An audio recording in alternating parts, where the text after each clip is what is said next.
in the Fairmont area on that I-79 corridor, there is a consortium of about 50 different firms that are very much involved called the West Virginia High Technology Consortium.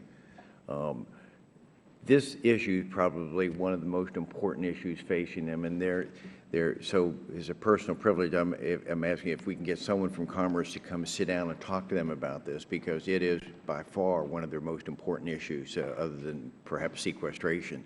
We'd be happy to.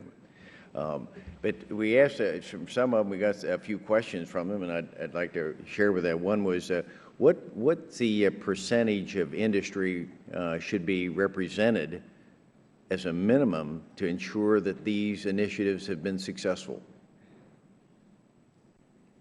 So I frankly haven't approached this from what fraction have to be involved in the development process.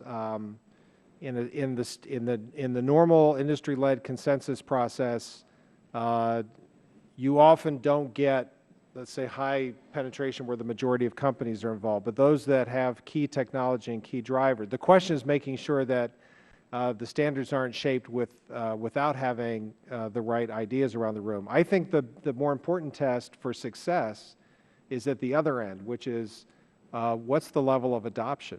If these are really useful, if these are aligned with business practices, and if these are high performance, good cybersecurity practices, and we don't see widespread adoption, that will be something I worry about much. I guess as an engineer, I always like the metrics. I want to see how the metrics work with it.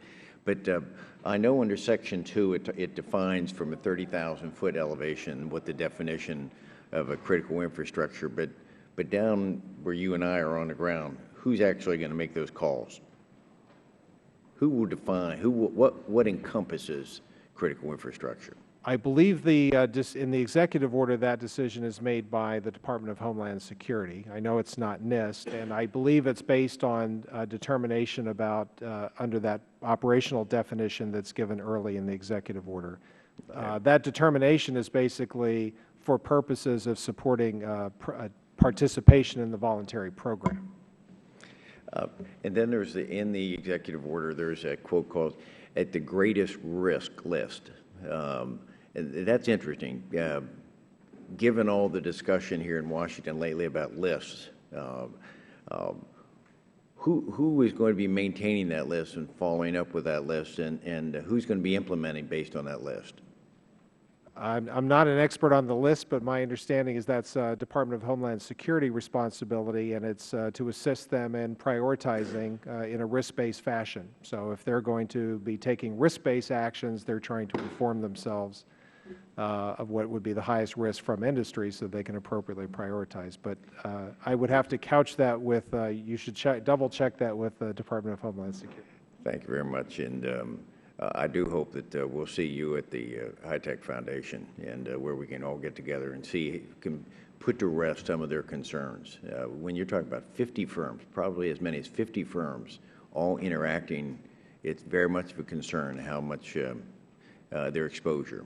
One of the great things we don't have to worry about here is the companies not being behind this. They, I think, understand more than anyone how critically important this is, and that's probably our biggest ally in this entire effort. Thank you very much, Mr. Chairman. I yield back the balance of my time. Gentleman yields back. Ms. Schakowsky, you're recognized for 5